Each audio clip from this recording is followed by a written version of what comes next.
Here's what you missed on Phathead and Cande in the morning. Weekdays 6 to 10 a.m. on My Country 96.1. Oh, you're typing. Who are we typing? Who are we typing? I'm signing into something, for God's sake. Go ahead. I love when I hear you typing, Cande. You're so busy. You inspire me. It's amazing. Really? Yeah. Really? Yeah. Well, I actually work, so you should try that on for size. I do a job. I just don't talk to you. You actually do some stuff. Well done. Yeah. So yesterday, by the way, I don't know if you know this, Governor Cuomo is back doing his updates every day on TV. Have we taken a turn for the worse, and this is the reason? No, I think we're actually steady. We're at about 1% positive rate. We're the best in the country at the moment, I believe.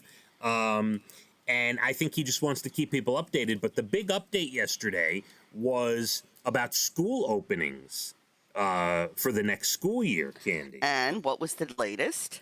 Well, he gave the ideas, the numbers on what needs to happen and what the thresholds are. He said on a 14-day rolling average, the positive test rate in your region must be 5% or below, or I think below 5%, to have schools reopen, obviously with new rules, new distancing, new ideas, the reimagine the whole thing. 5% or lower positive infection rate on a 14-day average. Now, if that infection rate grows to 9% or above on a 7-day rolling average, then everything gets shut down.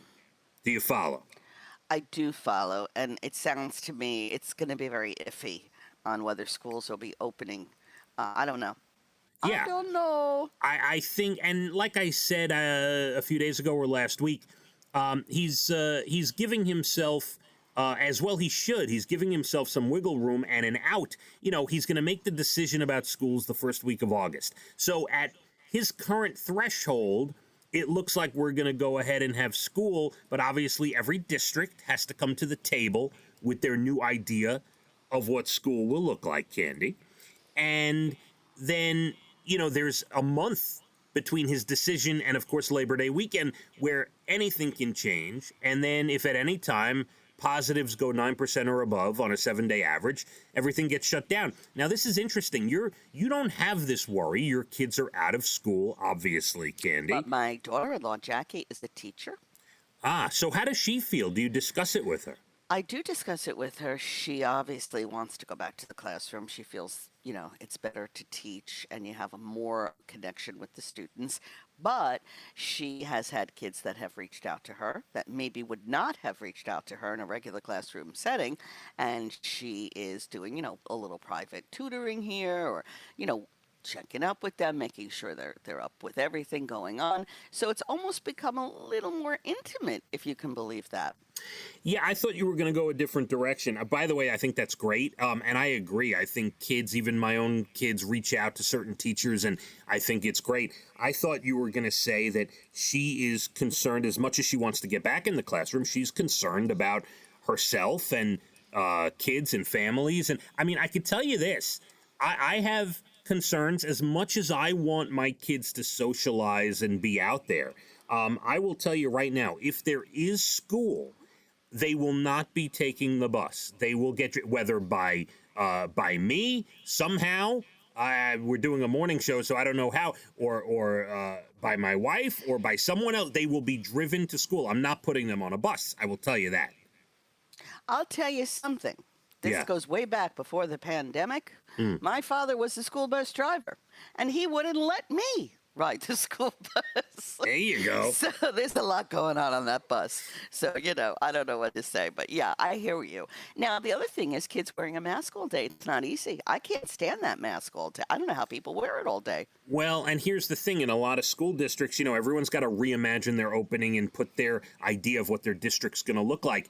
If you space the kids far apart, they don't necessarily have to wear the mask in the classroom. Remember, if every kid is 10 feet apart, and again, we're talking here. I don't know how schools are going to do this. It's going to be tough, very tough. But if kids are far enough apart, they don't necessarily need to wear the mask in class. As if they get up from their seat, go to the blackboard or go to the bathroom or go wherever, then obviously they put a mask on. So And then what happens at lunch? Because you can't wear a mask and eat.